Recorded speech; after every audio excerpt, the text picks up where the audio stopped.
Buenas tardes. Desearía comenzar agradeciendo en primer lugar a Mossèn Ramón Corts su invitación. Es verdad que nos conocemos desde hace muchos años, compartiendo tiempo de estudio que es extraordinario en la vida de un sacerdote y cuyo bien se prolonga en el tiempo mucho más de lo que uno se imagina. Yo lo he escuchado siempre con mucha curiosidad y con mucha atención, me ha hecho aprender muchas cosas y sobre todo, conociéndole, me ha permitido experimentar la belleza de la unidad de la fe vivida en situaciones, en circunstancias, en condiciones diferentes, que es una de las más bellas experiencias que se tiene cuando uno pasa tiempo en Roma.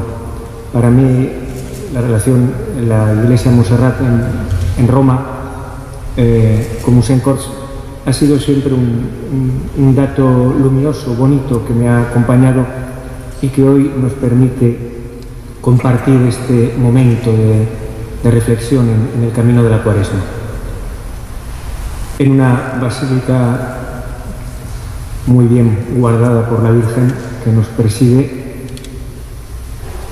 titulada a sus misterios de la Concepción Purísima y de la Asunción, y por lo tanto bajo su mirada vamos a discurrir ahora sobre este testimonio. El título que se nos propone es Así vivo yo, aprender a ser testigo. Vamos a intentar fijarnos un poco en algunas características de nuestra sociedad, de la sociedad que vivimos en Cataluña, en España, en Occidente, para comprender por qué la Iglesia hoy, de una manera tan singular, nos invita una y otra vez a concebir nuestro anuncio evangelizador como testimonio. Lo primero que querría hacer, iré señalando como distintos pasos. En este primero lo titulo así, un cambio de época. Es una expresión del Papa Francisco cuando, ahora veremos, nos dice, estamos en un momento de transformaciones muy profundas. Los pintores de nuestro siglo XX, aquí tenemos a Francis Bacon, año 1970, o Antonio Saura, 1983, a Zoran Muzic, del 1988. Son autores que han expresado en estos rostros desfigurados, en estos rostros que pierden sus rasgos, su fisonomía más propia, lo que quizá no saben expresar de otra manera, pero que gritan al mundo con el talento de la pintura que caracteriza a cualquiera de estos genios de la pintura contemporánea. Vivimos tiempos en los cuales no sabemos muy bien decir exactamente cómo vivimos, qué deseamos, cuál sería un ideal grande de la vida. Traigo dos referencias. Benedicto XVI, está en marcha un cambio de periodo histórico. No sabemos a partir de qué momento puede decirse que ha comenzado lo nuevo. Nosotros, escuchando la voz de los papas, de Benedicto, de Francisco, tenemos una sugerencia para leer, para entender los rasgos, los indicios que nuestra sociedad nos deja, porque esos rostros que han descrito de los pintores, el de Bacon es un autorretrato precisamente, podríamos quizá verlos a nuestro alrededor, en un cierto sentido en nosotros mismos, porque nos descubrimos en tiempos de Cuaresma, podríamos abocar a San Agustín, de formis, ¿no? ¿Cuántas veces Agustín se describe a sí mismo como deformado? Pues bien, la expresividad de la pintura contemporánea capta a un hombre históricamente situado, sufriente. Estos no son retratos del dolor, de la pobreza, por ejemplo, como hay otros, y veremos, sino del sinsentido, de la búsqueda, de la exploración de lo humano que acaba por vivirse de este modo dramático, a veces trágico, que nos expresa el arte. Y dice el Papa Francisco, se puede decir que hoy no vivimos en una época de cambio, sino en un cambio de época. No dejemos esto como un puro eslogan. ¿Qué quiere decir? situaciones que vivimos hoy plantean desafíos nuevos que para nosotros a veces son incluso difíciles de comprender. ¿Lo sabemos todo? No. ¿Tenemos la respuesta mágica para todo? Seguramente no. Nuestro tiempo nos pide vivir estos problemas como desafíos y no como obstáculos. La dificultad que podemos encontrar en el comprender al otro, en el acercarnos, en el simplemente situarnos en la convivencia misma eclesial y sin duda en tantísimas gentes que hoy se sienten alejadas o distantes de la vida eclesial, puede ser simplemente, dice el Papa, un obstáculo y por lo tanto una queja. Esto no va bien, esto no va bien. Los curas lo hacemos mucho en nuestras reuniones. Puede ser esto o puede ser, dice el Papa, un desafío. El Señor está activo y obra en el mundo. ¿Qué han dicho sobre este cambio de época pensadores o realidades también ajenas a la Iglesia, externas a la Iglesia? Ahora ha estado de moda porque acaba de fallecer pues un pensador de mucho relieve, sociólogo, polaco, emigrado a Inglaterra, mundo anglosajón, cuando habla de estos hombres que estaban al principio, que son nuestros hermanos, que son nuestros compañeros de trabajo, que son nuestros familiares, que son las personas que conocemos a través de todas las relaciones que nos pone la vida. Pues decía Bauman, las raíces, un pensador agnóstico en principio, observa el mundo europeo occidental desde esta perspectiva. Las raíces de la inseguridad que vivimos son muy profundas, no es una cuestión cosmética. Se hunden en nuestro modo de vivir. Están marcadas, fíjense, por el debilitamiento de los vínculos interpersonales, por el desmoronamiento de las comunidades, por la sustitución de la solidaridad por una competencia sin límites. Estos son problemas, dificultades, decíamos al principio, que podemos reconocer en nuestra sociedad europea, en nuestra sociedad, diríamos, de los de siempre, de nosotros, de los que estábamos aquí, de los que hemos vivido y hemos heredado un modo, un estilo de vivir. De este tipo de gente que somos nosotros, habla Bauman, que arrastramos, dice, este debilitarse de vínculos, este desmoronarse de las experiencias comunitarias. No desde la sociología, desde el mundo de las grandes consultoras internacionales, desde el mundo, diríamos, de la finanza internacional, se nos da este otro diagnóstico. PricewaterhouseCoopers, una de las consultoras de mayor relieve en el mundo, en el año 11 hace un informe, diríamos, a la salida de la crisis y dice: pero ¿por qué hemos tenido esta crisis tan terrible que ha supuesto tantísimos sufrimientos, tantísimos dolores para tanta gente sencilla?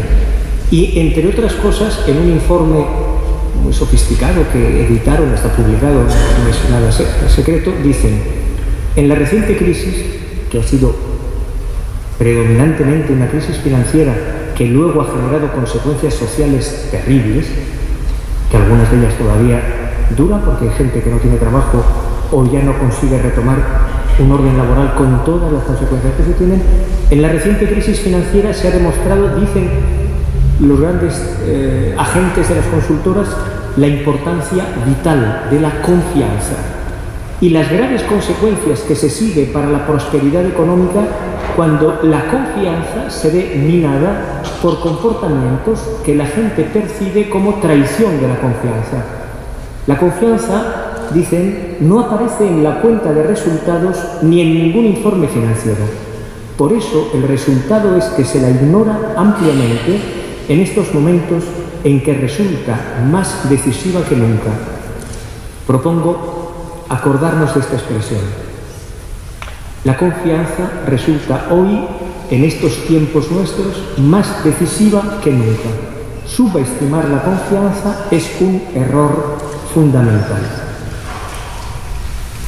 La confianza, que será el hilo conductor de todo lo que yo quiero decir esta tarde. Me llamó la atención hace 2 años, se cumplen ahora, y es una oportunidad de hacer memoria y de rezar por las víctimas de aquel terrible accidente aéreo que, saliendo de Barcelona, iba a Alemania y por una acción temeraria, loca, de este copiloto que se había encerrado en la cabina. Recuerdan todos ustedes, avión de Germanwings fue estrellado a propósito contra la montaña. En aquellos días, hace 2 años ahora, lo primero de todo es recordar a las personas que fallecieron, a este chico enloquecido, a todas sus familias que arrastran este dolor.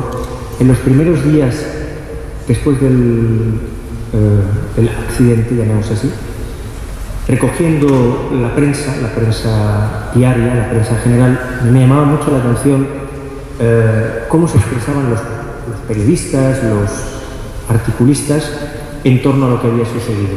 Y ya como al cabo de un mes encontré dos no periodistas, 2 grandes intelectuales españoles que se expresan de una manera diferente. El primero escribía en el periódico El País, decía, hablando del accidente, ¿no? del accidente provocado, decía: toda la paradoja del asunto se resume en cómo hacer frente a los riesgos producidos por nuestras propias medidas de seguridad, cómo evitar las protecciones excesivas. Recuerdan que este chico se pudo encerrar en la cabina porque las medidas de seguridad estaban pensadas de fuera adentro, pero no viceversa, y no hubo modo de entrar en la cabina.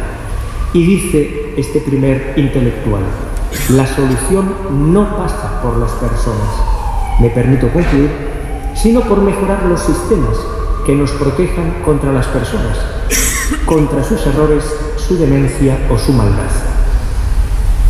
A los pocos días, La Vanguardia sacaba un artículo de un gran sociólogo catalán, Manuel Castells, que se ocupaba del mismo problema. Y curiosamente decía esto: no podemos controlar el riesgo creciente de vivir dependiendo de sistemas automáticos, automatizando y regulando todavía más, exactamente lo contrario del otro. Y dice, y esta frase se me quedó y por eso la he guardado 2 años: tenemos que generar humanos capaces de asumir el riesgo desde la libertad y encontrar formas solidarias de vida enraizadas en nuestras almas. Estoy leyendo La Vanguardia, ¿eh? Esto es de La Vanguardia, esto está dicho para cualquier tipo de persona, que están enraizadas en nuestras almas, a partir de las cuales reconstruir una modernidad enloquecida. Bauman, que dice: se desmoronan las formas comunitarias. Frente a Inerarity, que dice: prescindamos de las personas, hagamos sistemas más perfectos, dice Castells: no señor, nunca habrá sistemas perfectos.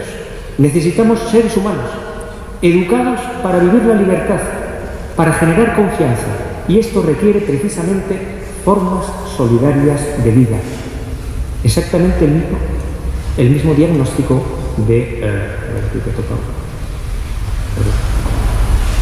Por lo tanto, primer paso, a la luz de nuestros conciudadanos perplejos, de nosotros que podemos estar perplejos, como reflejaban Bacon y Saura,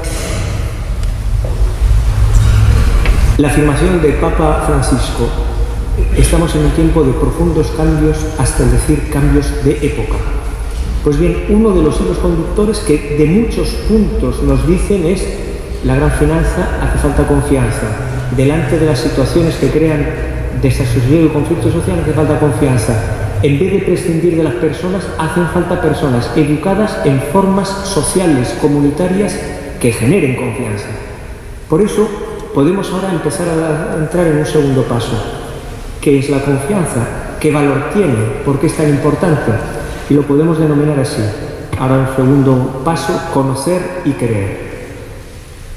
Vamos a intentar comprender, a la luz de lo que viven nuestros conciudadanos, lo que vivimos nosotros, qué importancia tiene que es confiar, creer a otros, ¿no es cierto?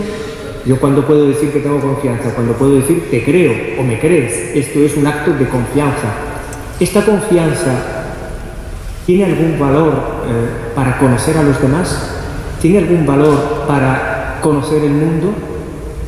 Nosotros, cristianos, profesamos nuestra fe trinitaria y por lo tanto creemos que el Hijo encarnado, Jesús, es el Logos de Dios, es la palabra de Dios. Y por lo tanto, la visión que acompaña desde siempre a la Iglesia es que la fe y la razón, la confianza, fides, me fío de ti, y la ratio, el conocer, van relacionados. El camino de la vida cristiana es un camino en el que fiarse y conocer van de la mano. Esto es el siguiente punto que a mí me interesa introducir. ¿Por qué? Porque nosotros, no conozco a todos los que asistimos hoy, pero desde luego los que podemos reconocernos en una cultura occidental, que venimos de Grecia, de Roma, de Jerusalén, que somos parte de esta larga tradición europea que ha llegado hasta nosotros y que hoy, a 70 años de la fundación, ¿no?, del Tratado de Roma, del Mercado Común, nos vemos tan en crisis de nuestra identidad de europeos. Tenemos aquí esta cuestión abierta. ¿Fiarse de los demás es un modo serio de conocer algo? Esta cuestión no es nueva, no se me ha ocurrido a mí.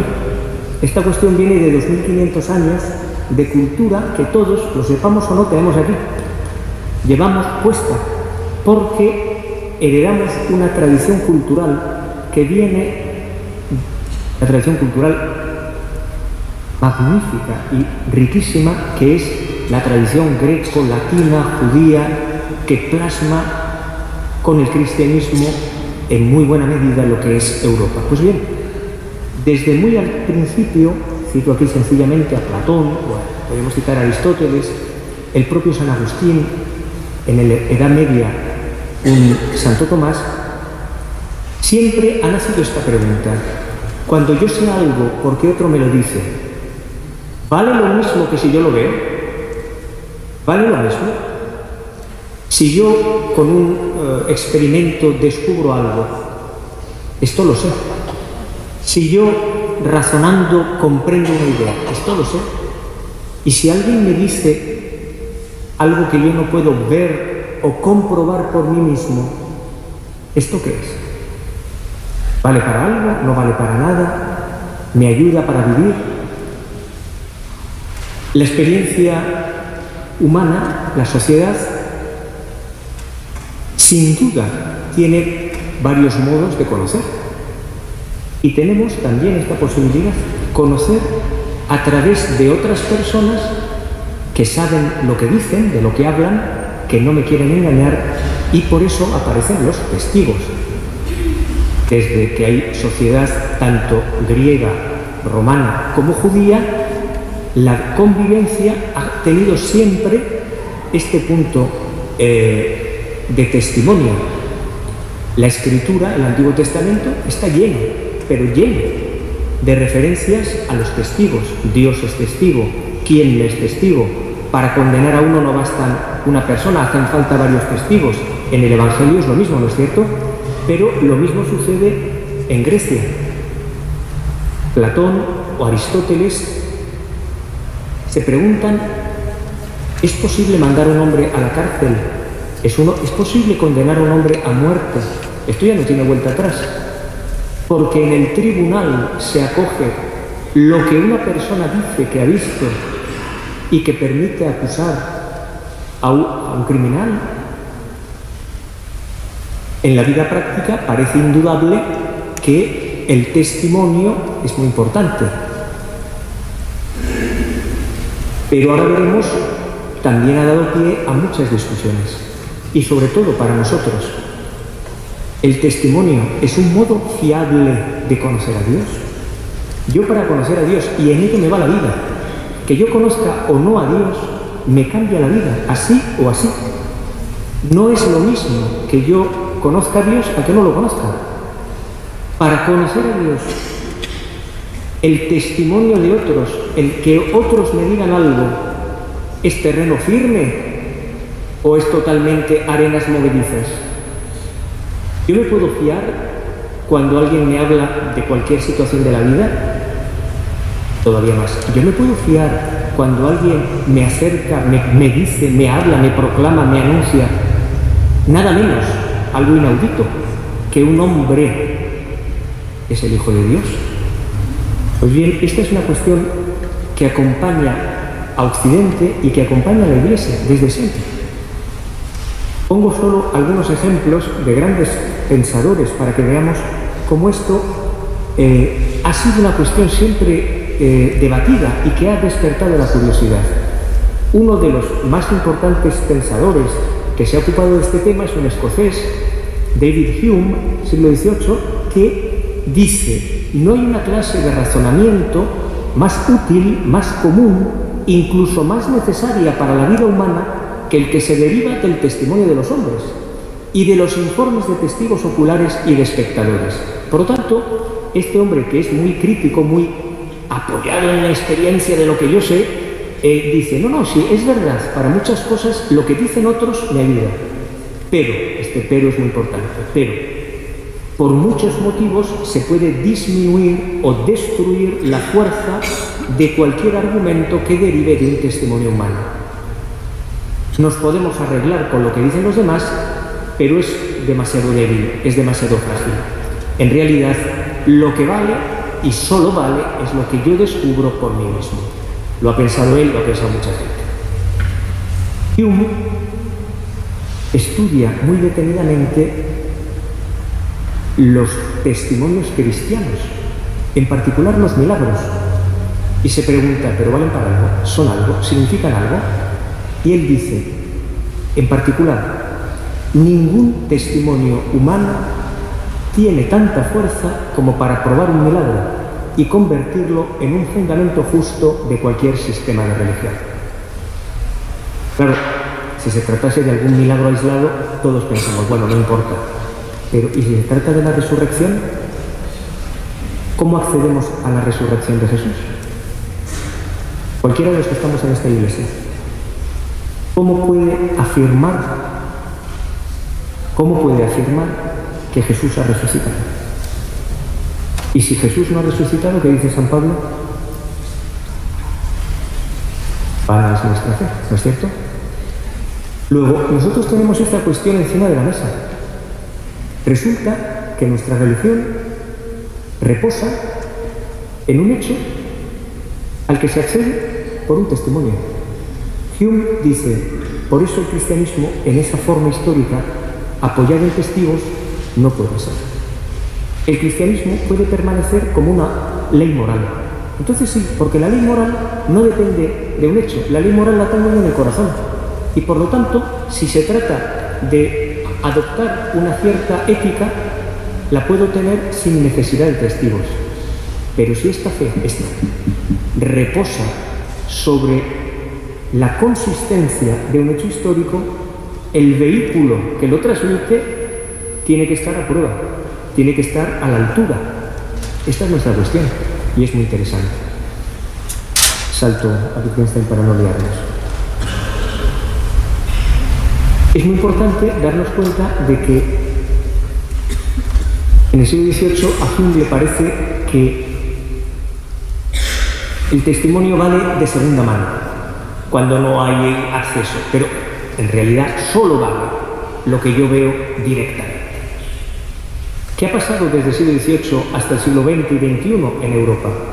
Pues un gran pensador, muy influyente como Wittgenstein, dice: es que es imposible entrar en cualquier conocimiento sin algún aspecto de ayuda de los demás. ¿Cómo sé cuál es la mano derecha y cuál es la izquierda? Lo llevamos escrito aquí. La biología, los genes dicen aquí derecha, izquierda, ¿no? ¿Cómo sé que este color es azul, de la mesa? Si en este caso no confiase yo en mí mismo, ¿por qué tendría que confiar en otro? Hay un porqué. No hay que empezar a confiar en algún momento. Hay muchos pensadores agnósticos, ateos o no, creyentes, que se han dado cuenta de que no es verdad que hay un conocimiento solo, directo por mi parte, que vale, y conocimientos que me vienen por medio de otros que no valen, sino que dicen: oiga, es que en todo conocimiento humano están entremezclados lo que yo puedo acceder a conocer directamente y lo que recibo de algún modo de otros. porque el lenguaje, ahora lo veremos, el lenguaje es una experiencia sin la cual no hay conocimiento. Y nadie se puede enseñar a sí mismo a hablar. Si tú dejas a un niño aislado, el ejemplo de los niños lobo de la India, no hay lenguaje. No hay lenguaje. Para que uno hable necesita confiar en su madre o confiar en una religiosa. Yo el otro día me di cuenta de que a mí me enseñó a leer una monja. Me acuerdo, ¿no? Para aprender la letra M me decía ahora no sé cómo se hará, habrá unas técnicas muy sofisticadas, pero a mí me enseñó a leer una monja. Y si no había monja, pues no había lectura. Y me enseñó a hablar mi padre y mi madre. Y sin esto no hay conocimiento que valga.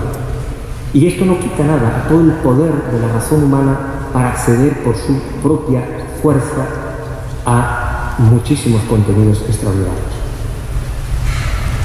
Algunos pensadores modernos, tipo aquí a dos, nos dicen: nosotros podemos creer aquello que una persona dice porque creemos a la persona, y creemos a la persona porque la conocemos. Si yo te conozco, te creo, y si te creo, creo lo que me dices. Esta es una experiencia humana primordial. Se puede dañar, pero es decisiva. Sobre todo, para caer en la cuenta, dice el siguiente autor, que la comunicación entre hombres, la comunicación de lo que es verdad, es siempre una experiencia espiritual que pone en juego la confianza y que pone en juego la veracidad del que habla. Si el que habla es veraz y el que acoge se fía, se comunica, espiritualmente se comunica lo que a nosotros nos hace el bien. Pues bien, lógicamente, a mí resultan muy bonitas estas cosas y podríamos estar aquí toda la tarde, pero lo que nosotros queremos comprender es lo que hemos anticipado. Se puede conocer y creer a Dios mediante testigos. Este dinamismo del conocimiento humano y de la confianza humana vale para nada menos que conocer a Dios. Vamos a dar ahora este paso siguiente. Poco después que Hume, otro hombre importante, Rousseau, precisamente ocupándose de los milagros, como ese de Giotto que hemos visto ahí fugazmente, en una obra suya muy famosa decía ¿cómo se conoce la verdadera religión? Y decían, entre otras cosas, le respondía uno, con milagros. Y objetaba él, ¿y dónde están esos milagros? En los libros. ¿Y quién ha compuesto esos libros? Hombres. ¿Y quién ha visto esos milagros? Hombres que los aseguran. Y respondía Rousseau con una frase que ha dado la vuelta a Europa: siempre testimonios humanos, siempre hombres que me cuentan lo que han contado otros hombres. ¿Cuántos hombres entre Dios y yo? Y lo siente como una enorme dificultad. Es una dificultad del siglo XVIII, pero es una dificultad que la oímos en cualquier catequesis, en cualquier grupo de confirmación, en cualquier conversación. Que yo hablo con Dios directamente. A mí que me viene a contar ningún cura, ni ninguna monja, ni ningún cristiano. Yo hablo con Dios. Hemos oído, ¿no? Jesús sí, Iglesia no, porque uno piensa que si va directo a Jesús, no se sabe cómo, esto es fiable, pero que la intermediación, el testimonio de la Iglesia, no cumple esa tarea de introducir, sino que al revés la impide. Rousseau siente en el siglo XVIII que si el acceso a Dios tiene que pasar a través de tantos hombres, es realmente perjudicial. ¿Qué le hubiera costado a Dios? Sigue después el texto este, dice, ¿qué le hubiera costado a Dios decírmelo directamente? Yo le hubiera creído. ¿Para qué me ha tenido que poner desde Abraham hasta hoy? No teníamos hoy a Abraham en la liturgia. ¿Para qué me he tenido que poner a Abraham y desde Abraham toda una serie de 2000 y pico, otros 3.000-4.000 años hasta llegar a mí? Por eso nos tenemos que girar ahora, para comprender esto, a la pregunta que se va dibujando, ¿no? ¿Cómo se empieza a ser cristiano? ¿Y cómo se puede seguir siendo cristiano? Estos apóstoles, ¿no? Un detalle de uno de los frescos de Giotto nos ayudan a introducirlos. El Papa Francisco nos dice: no se empieza a ser cristiano por una decisión ética o por una gran idea, sino por el encuentro con un acontecimiento, con una persona, que da un horizonte nuevo a la vida y con ello una orientación decisiva. Es una expresión magnífica que el Papa Francisco retoma de Papa Benedicto y que a mí me acompaña muchísimo, porque corrige la idea que muchas veces uno se hace de que para que haya, en vez de un cristiano, dos, en vez de dos, cuatro, en vez de cuatro, ocho, que haya más cristianos, no menos, lo que a primera vista se nos ocurre a casi todos es enfatizar el aspecto ético o tener grandes ideas. Y en cambio nos resulta menos habitual, o puede resultarnos menos habitual, comprender que en el inicio del cristianismo hay siempre esto, un encuentro. Conocer a alguien, ¿cómo estás? Oh, qué casualidad. Fíjate, he conocido hoy a una persona que no me han presentado. Pero no puede ser, hombre. Eso te va a cambiar la vida. Esto tan efímero que podría no haber sucedido. Fíjate, si yo no voy hoy a este sitio, no conozco a esta persona. Es que mi vida puede cambiar por completo por algo como el encuentro con otra persona. Le puede dar una orientación decisiva a la vida, le puede dar un nuevo horizonte. Un encuentro con este rostro.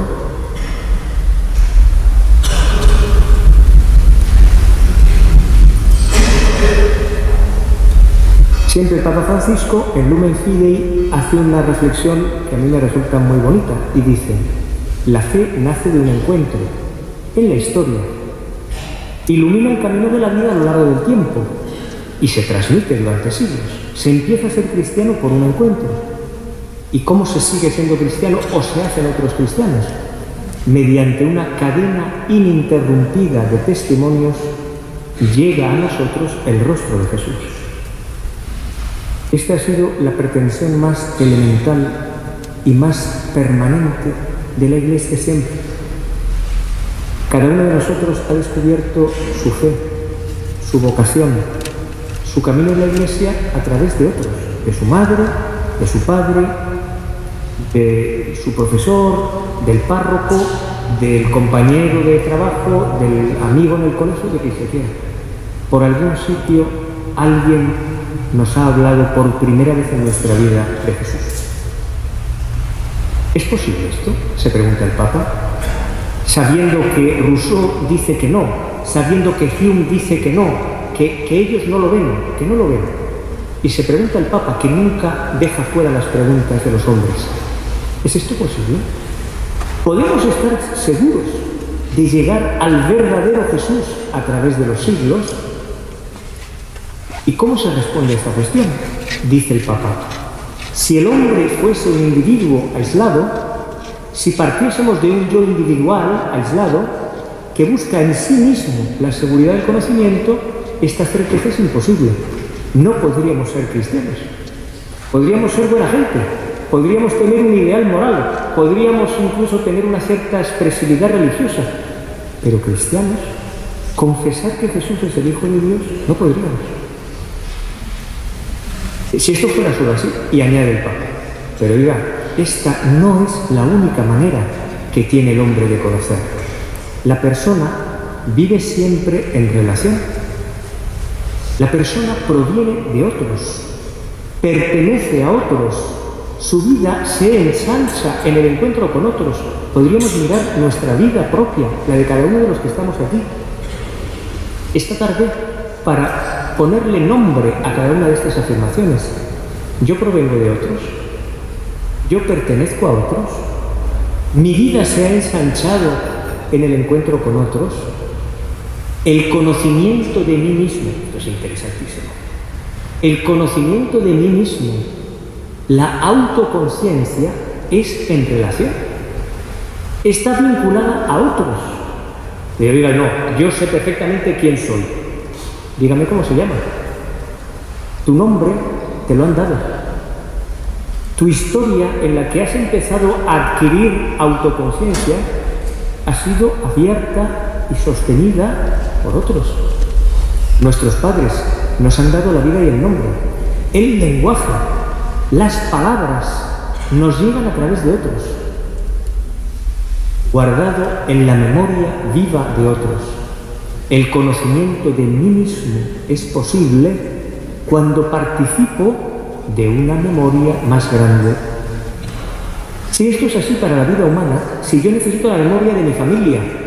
Ayer, en una comida que tuve, pues salí allí el árbol genealógico de una chica que tiene una familia enorme, y para colocarse en la historia de Barcelona, ¿qué había que hacer?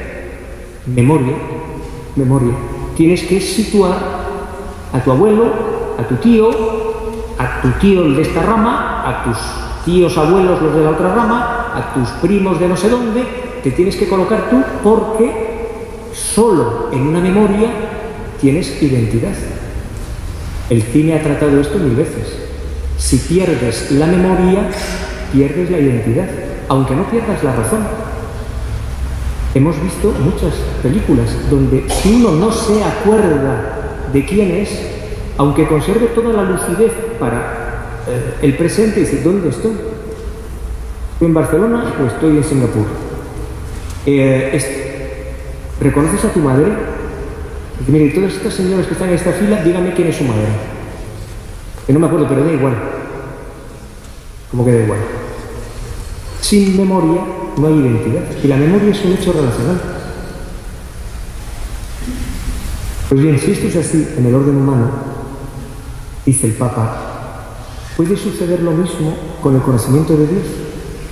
Es decir, puede suceder que para que yo adquiera ese tipo de memoria que toca lo más hondo de mí mismo, que es la conciencia más profunda que yo puedo tener de mí, que es si yo creo en Dios o no creo en Dios, para este punto especialísimo y singularísimo de la vida vale también esta misma ley.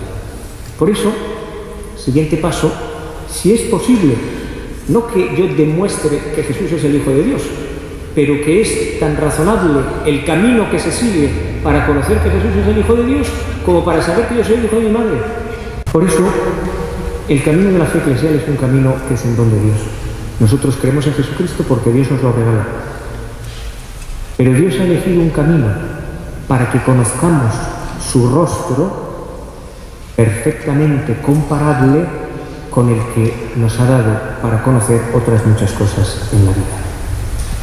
Por eso vamos ahora a mirar, este es un pintor contemporáneo que a mí me gusta mucho, William Condon, que estas son iglesias todas italianas. Esta se ve claramente que es la plaza de Venecia. Son expresiones maravillosas. La fe de la Iglesia, la transmisión eclesial, es el cauce para que nosotros podamos decir yo creo en Jesucristo. El concilio, ahora voy al concilio, nos ha hablado de muchas maneras bellísimas de cómo se transmite la fe en el mundo de hoy. Este precioso texto de la Lumen Gentium dice así: Dios se manifiesta a los hombres. ¿Cómo se va a manifestar si a Dios no se le ve? A Dios no se le ve, no se le ve con los ojos como vemos el micrófono, o vemos el suelo, o vemos las luces. ¿Cómo se ve? ¿Cómo se manifiesta Dios? En forma viva, su presencia y su rostro en la vida de aquellos hombres como nosotros, que con mayor perfección se transforman a la imagen de Cristo.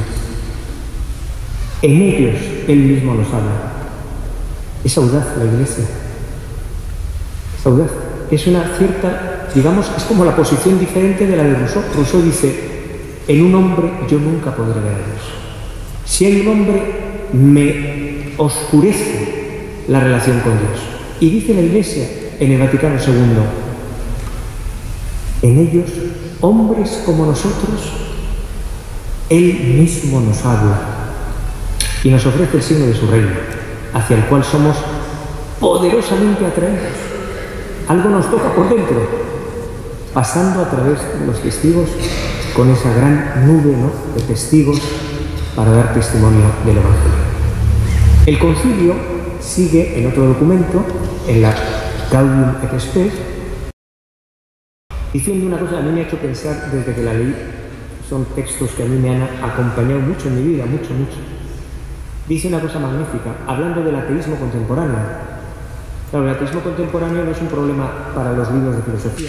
Por eso hablar del ateísmo no es hablar del problema de las nubes, es hablar de nuestros chicos, es hablar de nuestros amigos, es hablar de las personas que cuando sufren un dolor o una tragedia o un sufrimiento enorme, se preguntan por Dios, ¿y dónde está?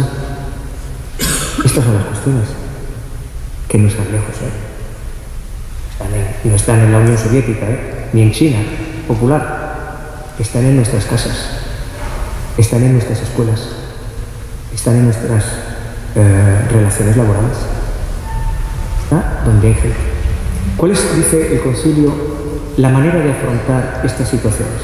Podemos simplemente quejarnos y decir que la gente no hace lo que debe, vale, pues el que quiera que lo haga. El concilio dice otra cosa, dice, expongamos la fe de la Iglesia, presentemos su vida entera, porque a la Iglesia le toca de nuevo, lo que había dicho antes, hacer presente y visible al invisible. Es increíble. ¿Cómo se va a hacer visible el invisible? El que trasciende todo, el que no se deja recoger en nada, el que es mayor que todo e inferior que todo, el que no se deja conmisurar con ninguna magnitud humana.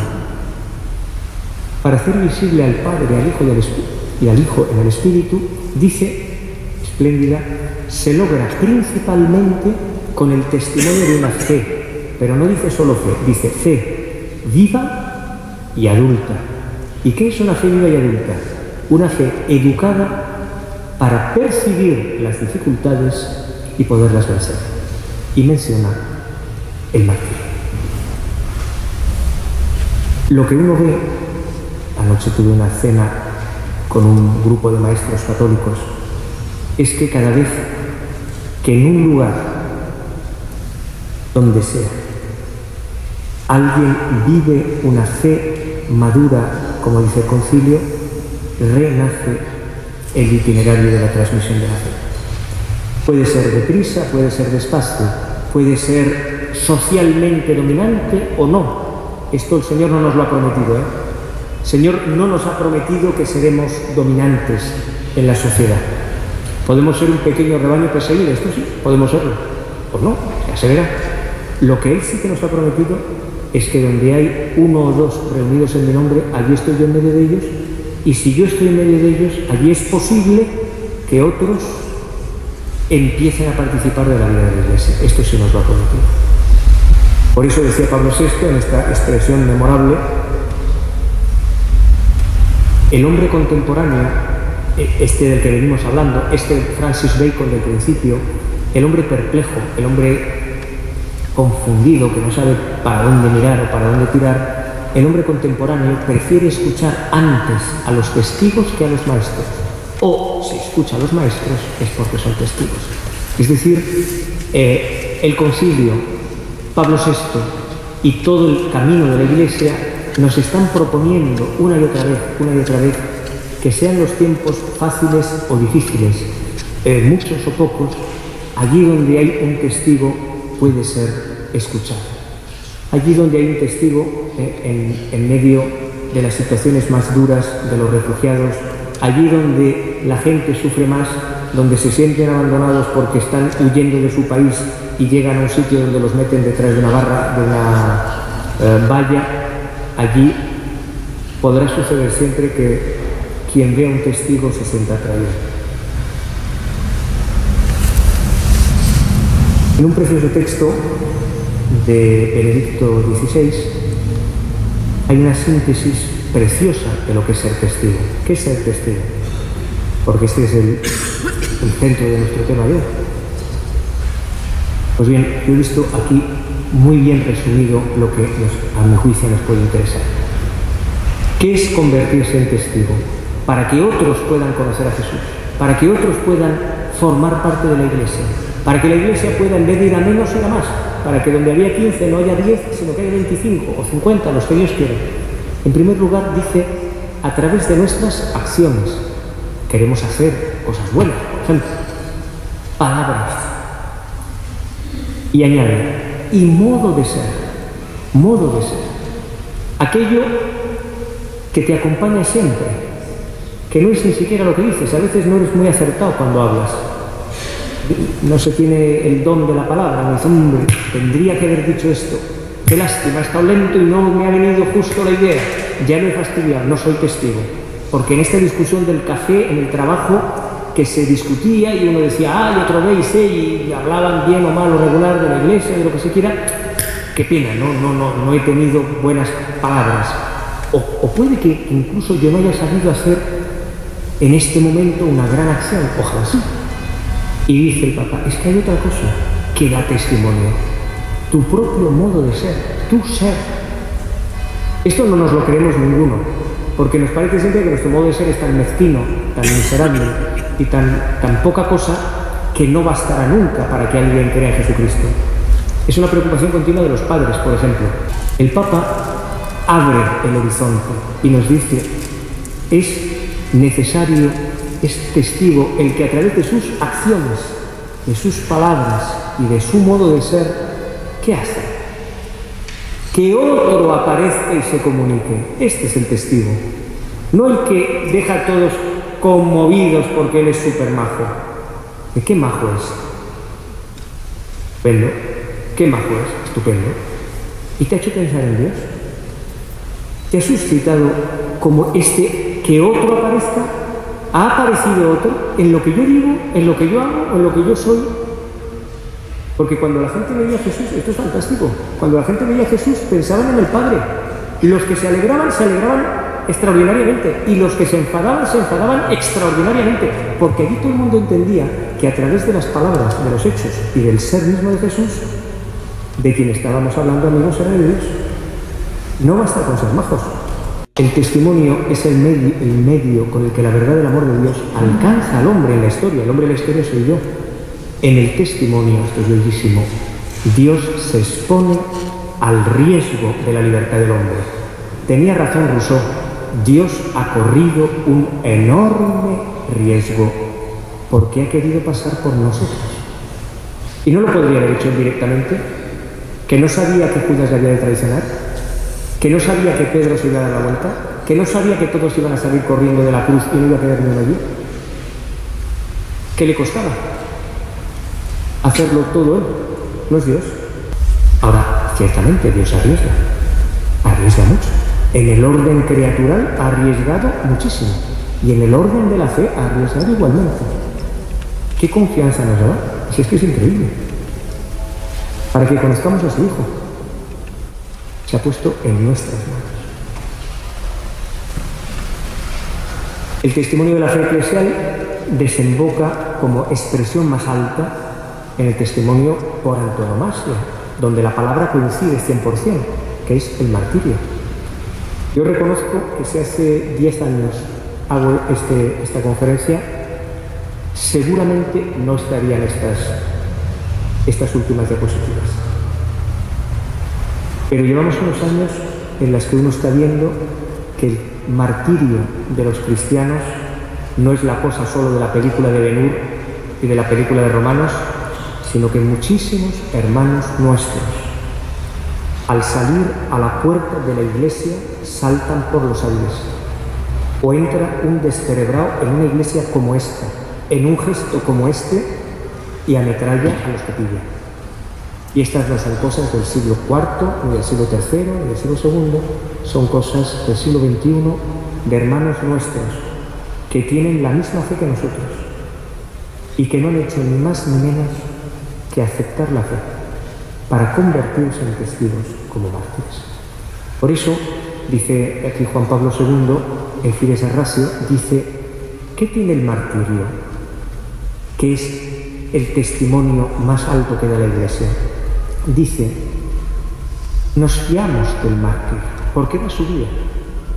Y es como que lo que cada uno de algún modo busca, ya lo ve en el otro. Es algo que percibes de repente y dices, era esto lo que yo quería. El mártir suscita en nosotros una gran confianza. La cuestión inicial suscita en nosotros una gran confianza. Dice lo que nosotros querríamos decir, lo que sentimos, hace evidente lo que querríamos expresar. Estos son monjes cistercienses del monasterio de Tibirín, en el Atla, en Argelia, que se han hecho famosos por una película de cine. Aquí, si no sales en una película de cine, no te haces famoso. Pero ellos se hicieron famosos antes de la película, porque el martirio que ellos vivieron es excepcional, excepcional. Aquí he recogido unas frases del prior de la comunidad en su testamento, escrito varios años antes del martirio. Yo no he visto en la época reciente un testimonio de fe martirial de la categoría y de la claridad del padre Christian de Chergé, que es el prior de este monasterio que murió con sus compañeros. Dice así: si un día sucediera, y podría ser hoy, que yo me convierta en víctima del terrorismo que actualmente parece querer alcanzar a todos los extranjeros que viven en Argelia, quisiera que mi comunidad, mi iglesia, mi familia recordaran que mi vida ya ha sido donada a Dios y a este país. Al llegar el momento querría poder tener ese instante de lucidez que me permita pedir perdón a Dios y a mis hermanos en la humanidad, perdonando al mismo tiempo de todo corazón a quien me hubiera golpeado. Evidentemente, quito pasajes, evidentemente mi muerte parecerá darles la razón a quienes me han tratado sin reflexionar como ingenuo o idealista. Pero estas personas deben saber que por fin quedará satisfecha la curiosidad que más me atormenta. Si Dios quiere, podré sumergir mi mirada en la del Padre para contemplar junto con Él a sus hijos del Islam, así como Él los ve. ¿Cómo ve Dios Padre a los musulmanes? ¿Cómo los ve? ¿Qué mirada tiene Dios Padre sobre los musulmanes? Pacíficos. Y sobre este que irá a matar al padre de Chergé, ¿cómo lo mira Jesús en la cruz? Pues bien, el padre de Chergé dice: yo tengo esta curiosidad, una en la vida, mirar como Dios mira, mirar como el Padre mira. Esta es mi curiosidad.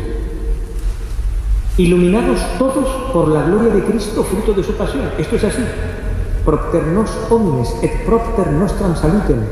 De allí no está excluido nadie. No está excluido nadie. La voluntad salvífica de Dios es universal. Se podrá rechazar, pero Dios no excluye de antemano a nadie. ¿Cómo los miraremos a todos los hombres con la mirada del Padre, colmados por el don del Espíritu, cuyo gozo secreto será siempre el de establecer la comunión y restablecer la semejanza jugando con las diferencias? Yo termino. Había empezado, esta es una página gloriosa de la historia reciente de la Iglesia, para que se compruebe otra vez la verdad de lo que hemos dicho. Que Chergé y sus compañeros despiertan confianza. La habían despertado en los musulmanes que lo rodeaban, la habían despertado en tantísima gente, y la ha despertado en todos los que han ido al cine, que puede que no vayan a misa, pero si cuando han ido al cine han visto esta película, salen del cine mirando a los cistercienses como gente verdadera, como gente digna de confianza, como gente creíble. Y entonces dices: ¿y de qué hablan estos? ¿Y cómo es su Dios? ¿Y cómo me presentan el rostro de Dios? Porque se han hecho merecedores de esto que tanto necesita nuestra sociedad. Termino ya, que estoy a 2 minutos y medio de llegar a 1 hora y acabo.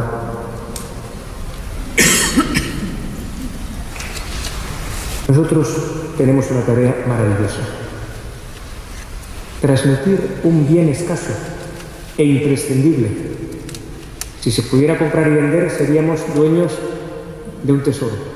Pero este bien solo funciona cuando es gratis. Pero lo tenemos, que se llama confianza.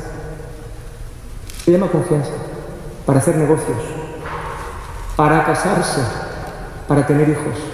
Pero si no nos fiamos, ¿de dónde van a venir los niños?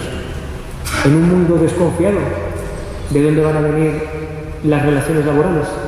¿De dónde va a venir el empeño de construir? ¿De dónde va a venir el empeño de educar? ¿Qué hay antes de educar de la familia de la escuela. Hay la confianza en el hombre, la confianza en las personas. ¿Y de dónde sale la confianza? ¿Cómo se rescata la confianza o cómo se comunica la confianza?